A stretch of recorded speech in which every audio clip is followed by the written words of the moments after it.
Kasasi Mahkamah Agung yang menganulir pidana mati Verdi Sambo menjadi penjara seumur hidup memantik kekecewaan dari publik, khususnya bagi keluarga Brigadir Yosua. Vonis Pengadilan Negeri Jakarta Selatan yang dikuatkan Pengadilan Tinggi DKI Jakarta runtuh oleh ketetapan Majelis Hakim Kasasi. Lalu apa sebenarnya yang terjadi? Benarkah ada operasi senyap di balik putusan Kasasi MA? Kami akan langsung membahasnya bersama kuasa hukum Brigadir Yosua, Yonatan Baskoro, mantan Hakim Agung Profesor Gayus Lumbun, serta pakar hukum pidana Profesor Hipnu Nugroho. Selamat malam Bapak-Bapak, saya ingin ke Bang Yonatan terlebih dahulu. Bang Yonatan, keluarga mengatakan bagai disambar petir di siang bolong dan merasa kecewa. Juga ada dugaan operasi senyap begitu.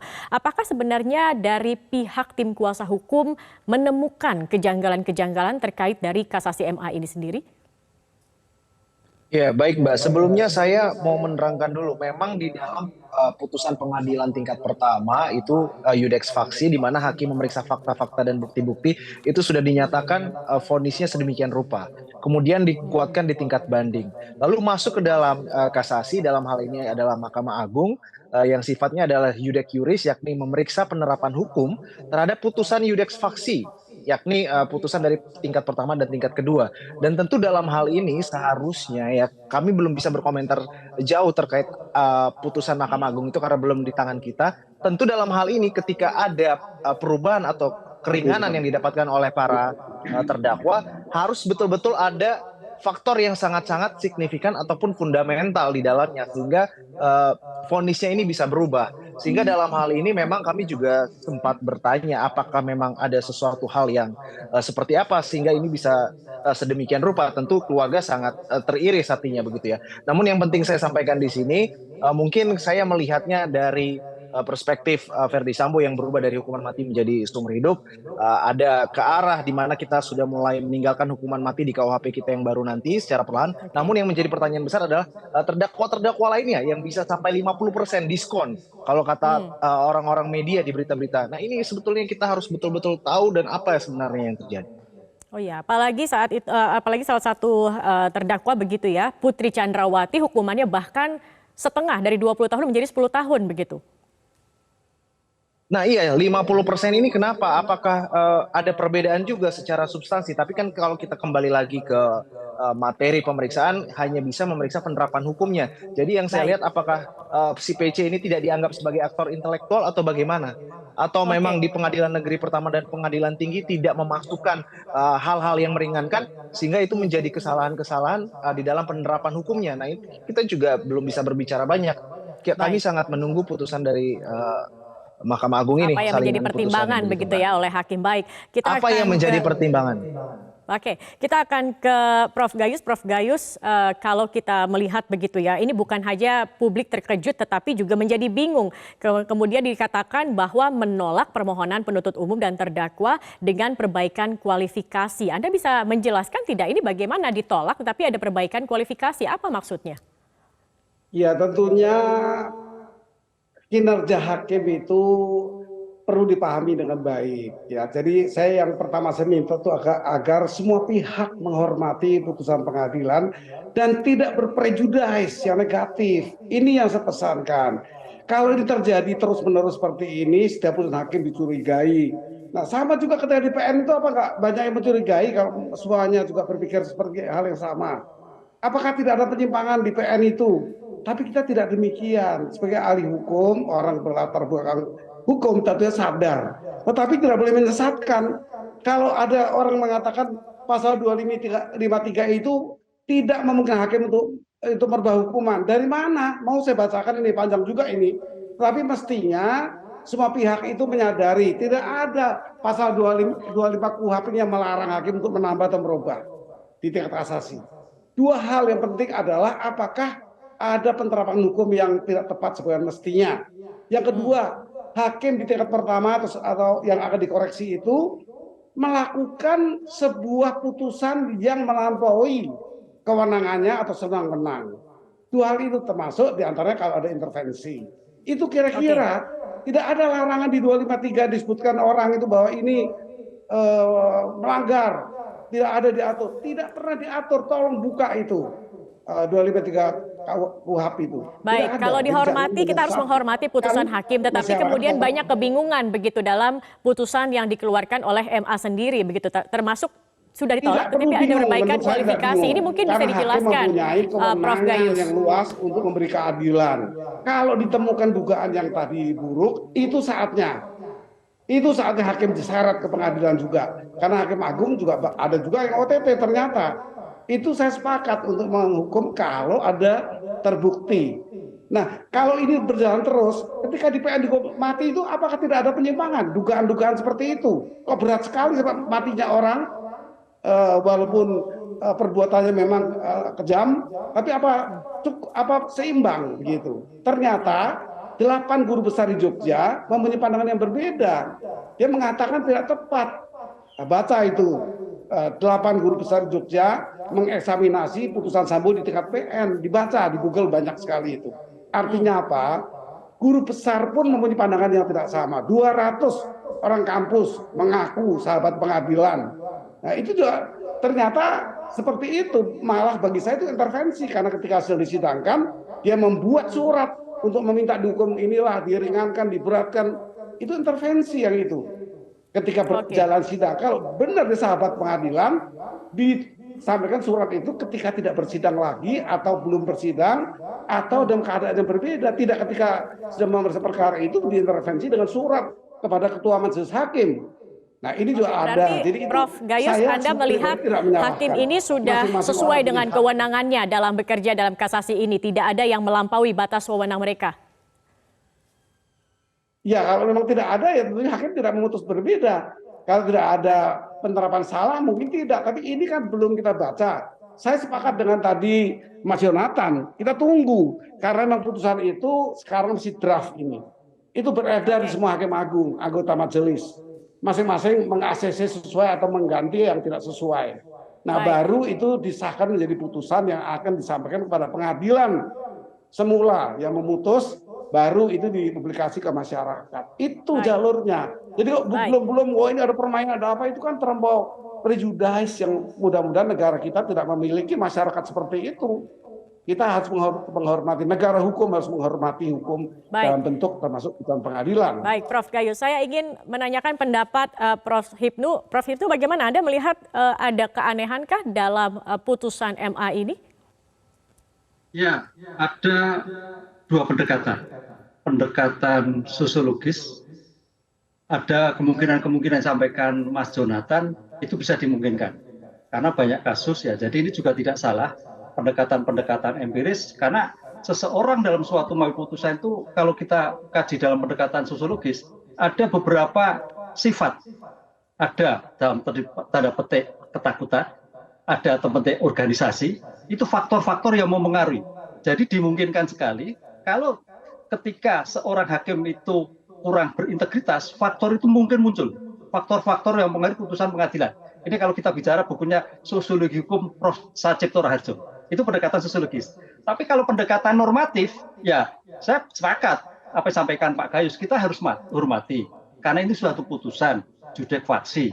Cuman perbedaannya kenapa? Tadi katakan ada dua yang dissenting opinion, ada yang tiga menyatakan. Inilah yang menjadikan suatu problem kita sebagai masyarakat kampus yang disampaikan oleh juru bicara, dikatakan bahwa memperbaiki suatu komponen hukumnya dari turut serta menjadi berbarengan, kan itu loh. Kalau berbarengan itu berarti kerjasama erat yang disadari. Saya agak tergelitik Mas Baskoro tadi. Kerjasama erat yang disadari berarti di antara 5 terdakwa itu ada hukuman yang sama. Pertanyaannya, kalau hukuman sama, kenapa hukumannya berbeda dan jauh lebih rendah? Berarti kesempurnaan dalam perencanaan itu ada. Itu terminologi dalam suatu kerjasama erat yang disadari. Sehingga tidak mungkin, yang ramainya kan kalau Pak Sambo oke lah, kita pidana mati itu memang sekarang sudah moratorium. Ada yang BPC 10 tahun, ada yang 5 tahun, ada yang 5 tahun. Nah, disinilah konsep kerjasama erat yang didasari, yang jadikan putusan Mahkamah Agung itu kayaknya tidak pas ketika putusan pengadilan tingkat pertama dan banding itu turut serta. Kalau turut serta, boleh dikatakan tergantung pada pihak-pihak. oh pihak kuat hanya sebagai pembantu atau bahkan memberikan fasilitas. Oh Bu PC demikian juga. Oh ini kan jadi berbeda. Nah ini yang kita sebagai masyarakat kampus loh ini bersama-sama berarti harusnya minimal sama atau ada keadaan yang sama. Karena kehendak yang sama itu dalam arti secara sama ada niat yang sama terhadap kesepakatan bersama. Itu yang saya menjadikan kunci kenapa ramainya di situ, Mbak Zakia. Ya, memang ada hal-hal yang kemudian menjadi pertanyaan begitu terkait dengan perbaikan kualifikasi, kemudian juga dikatakan ini secara bersama-sama bukan lagi turut serta. Apa kemudian perbedaan dari bersama-sama dan turut serta? Bukankah seharusnya kalau bersama-sama hukumannya lebih berat, bukan dikurangi begitu, Prof? Ya, paling tidak sama seperti yang kemarin, kan gitu, Mbak. Kan ini turunnya kan berbeda sekali. Tapi itulah namanya kembali ke Prof Gayus ya, hakim itu punya kewenangan 1 hari tentukan di undang-undang sampai maksimal yang diancamkan dalam pasal yang ditentukan dalam undang-undang. Itu rentangnya panjang sekali. Oleh karena itu tadi dikatakan, sekarang tergantung ketika bersama-sama ini kita lihat apa pertimbangan sosiologis, kenapa sampai berbeda jauh. Apa pertimbangan juridis, itu yang sampai sekarang kita tunggu. Kalau itu tidak ada, waduh agak repot nanti. Tapi kalau itu ada, akan menjelaskan ketika bersama-sama ada kehendak yang sama, ada itikat yang sama, itu berarti ada suatu pertimbangan-pertimbangan. Kenapa Bu PC turun 10 tahun, kenapa Kuat Ma'ruf turun 5 tahun, kenapa dan sebagainya. Kenapa menjadikan seumur hidup. Itu yang kita lihat, pertimbangan sosiologis, empiris maupun filosofis. Ini yang kita tunggu, itulah sebetulnya mahkota dari putusan Mahkamah Agung. Oke, baik. Nanti kita lanjutkan kembali perbincangan ini. Pemirsa, kami masih akan kembali usai jeda pariwara. Tetap bersama kami di Prime Time News. Baik, kita akan kembali meneruskan perbincangan ini. Saya ingin ke Mas Yonatan. Mas Yonatan, tadi sudah ada pandangan dari Prof Gayus dan juga Prof Hipnu. Bagaimana Anda menanggapi pandangan mereka? Ya, pada dasarnya memang banyak sekali telaah-telahan terkait dengan bagaimana putusan Mahkamah Agung ini. Tentu lebih konkretnya lagi ketika kita bisa melihat pertimbangannya secara real. Tetapi yang ingin saya sampaikan di sini ada hal-hal yang patut kita kawal terus, yakni nanti jika ternyata Verdi Sambo ini menggunakan haknya untuk mengajukan PK. Dan yang kemudian bisa saja terjadi penurunan lagi hukumannya. Nah ini kan juga harus kita kawal. Termasuk apakah juga mungkin nanti seorang Verdi Sambo bisa mendapatkan gerasi, kemudian berubah dari yang hukuman seumur hidup menjadi 20 tahun misalkan. Tentu itu nanti juga ada yang namanya remisi dan pengurangan hukuman. Namun satu hal yang ingin saya sampaikan di sini, supaya ini semua cepat selesai, cepat clear begitu ya. Putusan Mahkamah Agung itu ketika memang sudah waktunya harus segera dieksekusi cepat, dalam artian jalankan putusan MA tersebut secepat-cepatnya agar tidak terjadi lagi yang namanya pengkhianatan begitu terhadap nurani dan keadilan bagi rakyat Indonesia. Jadi kami juga mendorong segeralah mendorong Verdi Sambo ini dan terdakwa-terdakwa lainnya untuk menjalani tanggung jawabnya sebagai narapidana. Saya rasa demikian, Pak. Oke, baik. Nah, Prof Gayus, kalau kita melihat begitu tadi yang menjadi amar putusan, apa sebenarnya faktor yang kemudian bisa membuatnya adanya perbaikan kualifikasi dalam hal apa saja, Prof Gayus? Ya, tentu tadi Prof Hipnu menyampaikan bahwa memang kewenangan hakim itu tinggi sekali ya, di luar diatur. Tapi kalau dibatasi seperti pendapat yang tidak boleh menambah dan mengurangi, lalu itu seperti di negara lain ya. Kalau itu memang juri itu tidak boleh mengurusin soal hukuman, dia hanya boleh guilty or not guilty. Nah apa itu maksudnya, kan ngawur sekali.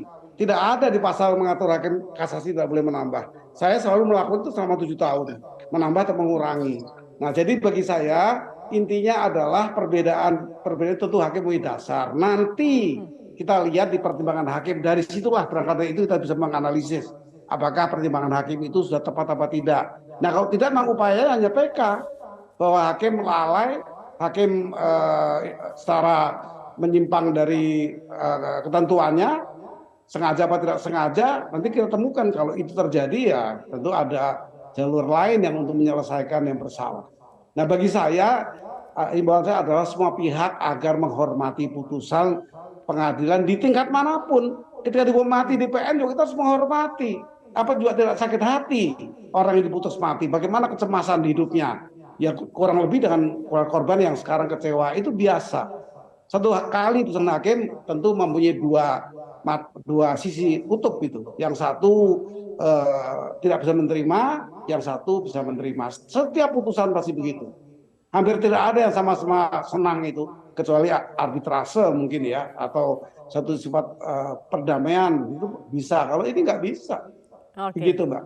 Baik, selalu ada kemudian terbelah begitu ya, ketika ada sebuah keputusan, Selalu ada yang setuju, pro kontra ada itu yang selalu. tidak Tapi kita harus setuju. saling menghormati, apalagi menyalah-nyalahkan. Saya pikir tidak perlu seperti itu.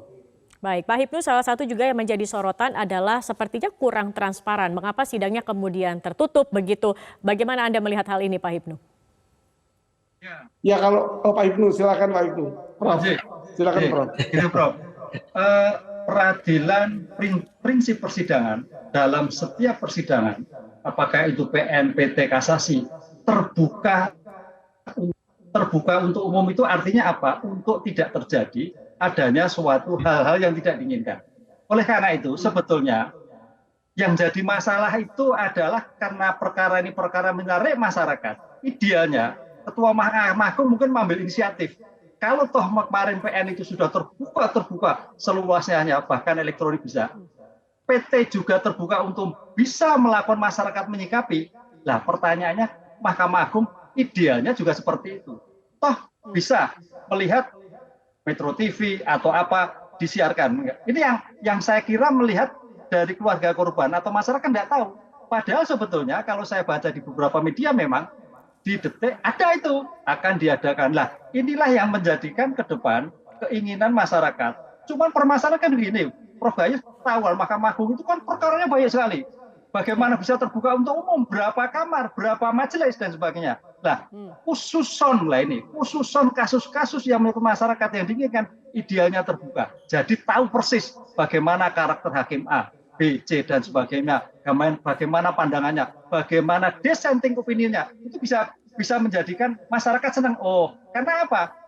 Perkara ini sebetulnya perkara yang akan memberikan literasi kepada masyarakat, mahasiswa hukum, dosen, semua, bahkan termasuk hakim-hakim di bawahnya. Nah, ini yang tidak terjadi. Oleh karena itu ya begitulah yang walaupun itu terbuka untuk umum, hanya terbuka untuk umum terbatas dalam lingkungan Mahkamah Agung, bukan terkait masyarakat. Yang penting bahwa keinginan masyarakat seperti yang dilakukan pada pengadilan tinggi. Itu arahnya kan seperti itu saya melihatnya. Oke, baik. Nah, saya ingin ke Mas Yonatan. Mas Yonatan, kalau kita juga melihat begitu tadi sempat juga disebutkan oleh Prof. Gayus terkait dengan eksaminasi dari 8 profesor dan kemudian ada 7 poin isu hukum yang dicatat begitu ya. Nah, kalau Anda melihat ini kan juga sepertinya selaras senada dengan apa yang menjadi putusan hakim dalam kasasi ini. Apakah Anda melihat ini akhirnya yang kemudian menjadi referensi bagi para hakim MA untuk memutuskan amar putusannya ini? Ya, dari kacamata saya melihatnya ini tentu dengan pertimbangan-pertimbangan yang sangat matang. Apalagi tadi disampaikan oleh Prof. Gayus, banyak sekali profesor-profesor yang mengeluarkan pendapat-pendapat. Jangankan profesor, Mbak, 2 pengacara aja kalau udah ketemu itu selalu banyak banget opini-opininya ataupun statement-statementnya, sehingga dalam hal ini ya tentu itu menjadi masukan-masukan untuk perbaikan-perbaikan hukum kita ataupun untuk melihat fakta kasus ini ataupun bagaimana putusan-putusan itu di dalam kita mengkaji dan menelaahnya. Namun yang ingin saya sampaikan kembali di sini dalam hal terkait dengan putusan Mahkamah Agung itu, kembali kami belum bisa berkomentar terlalu banyak karena memang saya harus melihat secara real. Karena mungkin nanti dalam kapasitas pengalaman Prof. Gayus bisa bercerita lebih lanjut ataupun dari Prof. Hipnu. Dalam hal ini kami harus agak hati-hati ini dalam berkomentar atau mengomentari putusan itu karena itu sangat sensitif begitu, Mbak.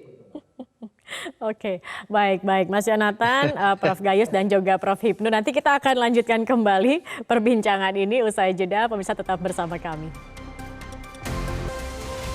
Baik, pemirsa, kita akan melanjutkan perbincangan bersama Mas Yonatan Baskoro, Prof. Gayus dan juga Prof. Hipnu. Hingga saat ini kita masih menunggu begitu ya, apa kemudian yang menjadi pertimbangan hakim dalam amar putusan ini. Nah, Prof. Hipnu, apa kemudian yang harus dicermati jika nanti pertimbangan hakim ini sudah bisa kita lihat begitu, sudah keluar begitu? Apa yang kemudian harus dicermati, Prof. Hipnu? Ya, yang dicermati adalah karena kita kan menantikan mengeksaminasi bagian perkembangan dinamika hukum ke depan. Oleh karena itu satu, masalah pertimbangan hukumnya, masalah dissenting opinion-nya.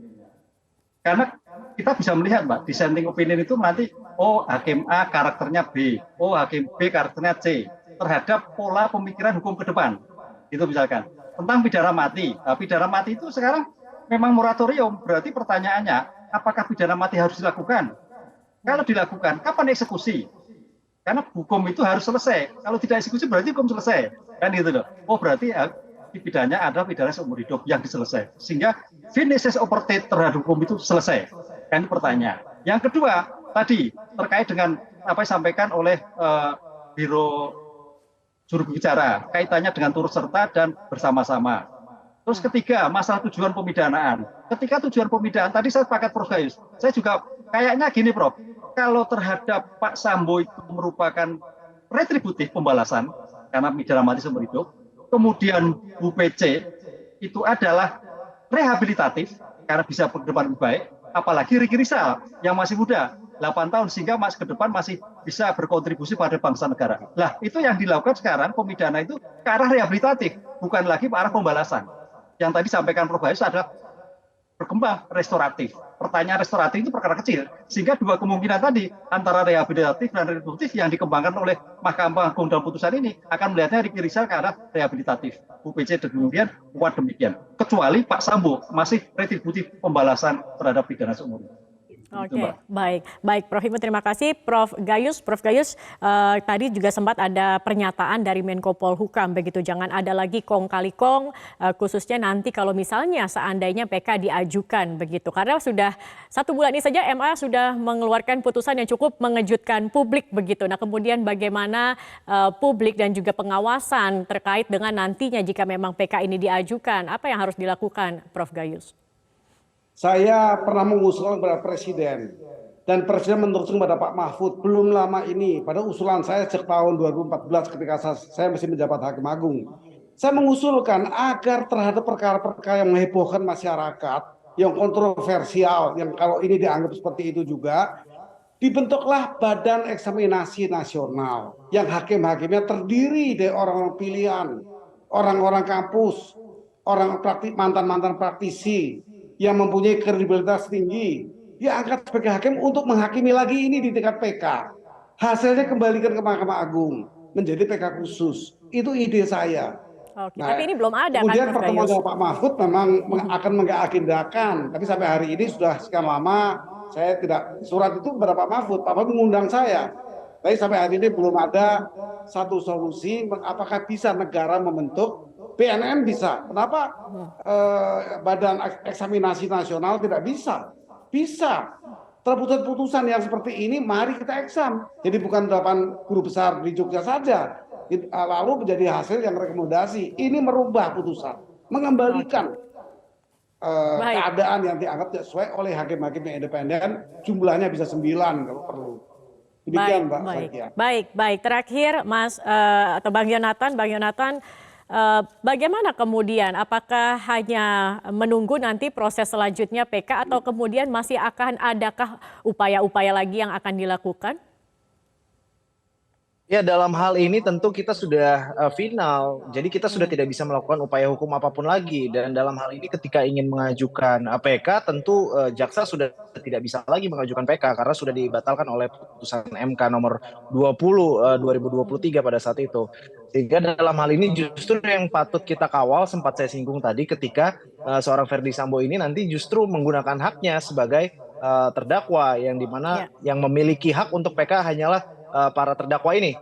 Jadi nanti justru ketika mengajukan peninjauan kembali bisa jadi bentuk pengawalannya seperti apa, Mas Yonatan? Hukumannya bisa lebih ringan lagi. Nah ya ini kita kan tidak bisa intervensi hukum kita. Jadi kita ya mudah-mudahan ini kembali lagi kepada integritas penegakan hukum di negara kita. Itu saya rasa, Mbak, kalau memang mentalnya memang betul-betul untuk keadilan, ya seharusnya bisa secara teliti dan hati-hati betul di dalam menjalankan suatu profesinya tersebut. Saya rasa demikian, Mbak. Baik. Bang Yonatan Baskoro, tim pengacara keluarga Yosua Huta Barat, terima kasih sudah bergabung, dan juga Prof. Hipnu Nugroho, pakar hukum pidana, dan Prof. Gayus Lumbun, mantan Hakim Agung. Terima kasih sudah bergabung bersama kami di Prime Time News. Selamat malam.